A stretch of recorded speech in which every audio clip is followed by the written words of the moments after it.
बिस्मिल्लाहिर्रहमानिर्रहीम। अस्सलाम वालेकुम नाज़रीन। पाकिस्तान के अंदर टॉप 5 स्मॉल इन्वेस्टमेंट के बारे में आपको बताएंगे आज कि 5 ऐसी छोटी इन्वेस्टमेंट कौन सी हैं जहां से हर बंदा स्टार्ट ले सकता है इस वक्त पाकिस्तान के अंदर रिसेशन की हालत में।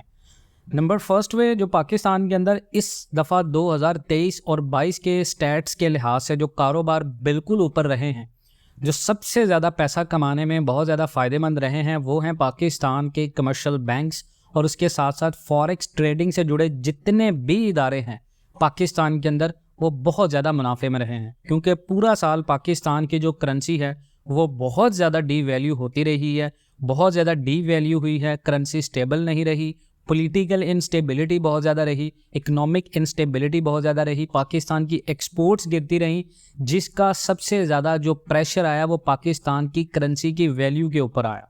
और उसके साथ जो बिज़नेस बहुत ज़्यादा ऊपर गया वो पाकिस्तान के अंदर था फॉरेक्स ट्रेडिंग का। फॉरेक्स ट्रेडिंग के अंदर बहुत सारे लोगों ने इन्वेस्टमेंट की और बहुत सारे लोगों ने मुनाफा कमाया, यहाँ तक कि राइट नाउ लोग इसमें इन्वेस्टमेंट कर रहे हैं।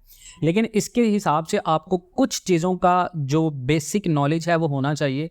जैसे पाकिस्तान के अंदर नॉर्मली लोगों को डॉलर का पता होता है, लेकिन अगर आप करेंसी ट्रेंड्स के बारे में इंफॉर्मेशन रखना चाहते हैं तो आप रखते हैं। तो फॉरेक्स ट्रेडिंग का बेसिकली काम ये होता है कि आपने कोई भी किसी किस्म की 5 से 6 करेंसियाँ अपने पास रखनी होती हैं। ज़रूरी नहीं है कि सिर्फ आप डॉलर रखें, आप डॉलर के मुकाबले में वो चीज़ें भी रख सकते हैं जो पाकिस्तान के फॉरेन रिज़र्व के ऊपर प्रेशर नहीं डालती। उनमें आप दे तो सऊदी रियाल है, आप उसके बाद यूएई का दिनार है, उसके साथ साथ अगर आप बात करें ब्रिटिश पाउंड है, चाइनीज़ करेंसी है, उसके साथ साथ अगर आप बात करें तो आपको इंडियन रुपीज़ में भी आप इन्वेस्टमेंट कर सकते हैं। क्योंकि इंडियन रुपीज़ की इन्वेस्टमेंट डेफिनेटली अगर आपके पास है तो इंडियन रुपीज़ का भी कोई इतना ज़्यादा पाकिस्तान के फॉरेन रिज़र्व के ऊपर प्रेशर नहीं पड़ेगा। लेकिन ये वो करेंसीज़ हैं जो पाकिस्तान के अंदर डिमांड में रहती हैं। पाकिस्तान का इंडिया के साथ कहीं ना कहीं ट्रेड होता है, पाकिस्तान का चाइना के साथ ट्रेड होता है,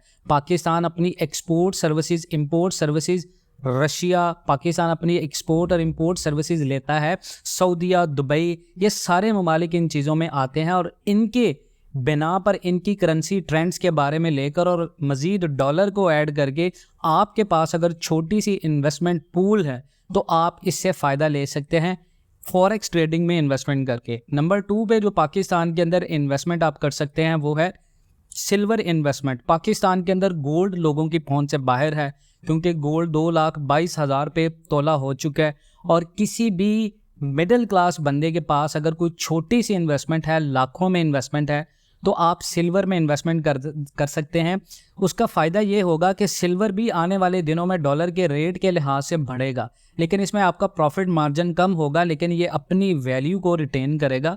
अपनी वैल्यू को रिटेन करने के साथ साथ आपको ना तो नुकसान होगा, लेकिन आपको कहीं ना कहीं थोड़ा सा प्रॉफिट का मार्जिन मिलेगा अगर आप सिल्वर में इन्वेस्टमेंट कर देते हैं। नंबर 3 पे पाकिस्तान के अंदर जो इन्वेस्टमेंट है वो डेफिनेटली गोल्ड इन्वेस्टमेंट है। गोल्ड बेसिकली एक इन्वेस्टमेंट के तौर पे होता नहीं है, लेकिन पाकिस्तान की मैशत इस तरह की है कि लोगों ने बहुत ज़्यादा फ़ायदा भी उठाया है, लोगों ने बहुत ज़्यादा नुकसान भी उठाया है। लेकिन नुकसान हुआ है वक्ती तौर पर, और मज़ीद अगर सोने में गिरावट आती है तो ये वक्ती नुकसान होगा, जो बहुत सारे लोगों के लिए जो है वो एक अच्छा मौका भी होगा सस्ती इन्वेस्टमेंट का, कि गोल्ड जब गिरता है तो डेफिनेटली लोग इसमें इन्वेस्टमेंट करते हैं। और जब पाकिस्तान के अंदर अपने फॉरेन इन्वेस्टर्स जो पाकिस्तान के हैं, स्टेक होल्डर्स, और जितनी भी करेंसी की डीवैल्यूएशन हुई है उसकी वजह से जब हमारे फॉरेन रिजर्व्स के ऊपर जो प्रेशर आएगा तो डेफिनेटली आलमी मार्केट के अंदर भी गोल्ड की डिमांड बढ़ेगी और पाकिस्तान के अंदर भी डिमांड इसकी बढ़ेगी आने वाले दिनों में। तो उस लिहाज से अगर आप गोल्ड में भी इन्वेस्टमेंट कर देते हैं तो ये भी इन्वेस्टमेंट आपकी हो सकती है। आप 2 तोला 3 तोला सोना खरीद कर आप मुनाफा ले सकते हैं। नंबर 4 पे जो इन्वेस्टमेंट है पाकिस्तान के अंदर अगर आप बात करें तो पाकिस्तान के अंदर फूड बिज़नेस की बहुत ज़्यादा डिमांड है इस वक्त। क्योंकि पाकिस्तान के अंदर आप देखें तो बेसिक जो रॉ मटेरियल है खाने में इस्तेमाल होता है, जैसे मसाला जात हैं, इस तरह की जितनी भी चीज़ें हैं इनकी बहुत ज़्यादा डिमांड बनी है। और अगर आप कोई अच्छा सा छोटा सा कैफ़े टाइप कोई बिज़नेस स्टार्ट करते हैं पाकिस्तान में, तो 2, 3, 4, 5 लाख रुपए से ये बिज़नेस स्टार्ट हो सकता है किसी अच्छी लोकेशन के अंदर।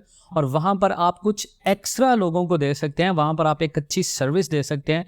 यहाँ तक कि इसको सबसे अच्छा चलाने का तरीका ये होता है, किसी टाउन के पास अगर जाके आप कोई लोगों को अच्छी सर्विस देते हैं, लोगों को क्लीन एनवायरनमेंट देते हैं, लोगों को एजुकेटेड एनवायरनमेंट देते हैं, तो डेफिनेटली आपका यह बिज़नेस रन करेगा और इसकी डिमांड होगी। अगर आपके पास एक अच्छी टीम होगी इसको चलाने में, अगर आप खुद इसको अपने तरीके से हैंडल करते हैं, तो definitely that would be really good as well. Number 5 पे जो पाकिस्तान के अंदर इन्वेस्टमेंट है जो छोटी अमाउंट से स्टार्ट हो सकती है, वो है real estate investment. Real estate के अंदर छोटी इन्वेस्टमेंट क्या हो सकती है? रियल एस्टेट के अंदर छोटी इन्वेस्टमेंट ये हो सकती है कि आप किसी भी सोसाइटी के अंदर 5 मरला का मोस्टली हम लोग प्लॉट परचेज करते हैं इन्वेस्टमेंट के लिहाज से। लेकिन अगर आप पाकिस्तान के अंदर किसी ऐसी सोसाइटी को फाइंड करें, किसी भी शहर में, लाहौर, रावलपिंडी, कराची, हैदराबाद, मुल्तान, जो न्यूली डेवलप हो रही है और आपको पता है कि आने वाले दिनों में वहाँ पर इसकी डिमांड होगी, तो वहाँ पर आप 3 से 5 मरला के दरमियान में अगर इन्वेस्टमेंट करते हैं, तो डेफिनेटली अगर टैक्सीज भी हैं, टैक्सीज के बावजूद वहाँ पर एरिया की डिमांड के लिहाज से वो सोसाइटी ग्रूम करेगी और आपकी वो इन्वेस्टमेंट लॉन्ग टर्म इन्वेस्टमेंट के तौर पे शामिल हो सकती है। अगर आपको स्टार्ट में वो सोसाइटी स्मॉल इन्वेस्टमेंट पे बिग अपॉर्चुनिटी ऑफर कर रही है, तो वो इन्वेस्टमेंट आपको ज़रूर करनी पड़ेगी इस वक्त पाकिस्तान के रिसेशन के लिहाज से। मज़ीद इस तरह की ताज़ा तरीन मालूमाती वीडियोज़ के लिए जुड़े रहें पाकिस्तान एंड वर्ल्ड टीवी के साथ। इंशाल्लाह मिलते हैं नेक्स्ट वीडियोज़ में, तब तक के लिए अल्लाह हाफिज़।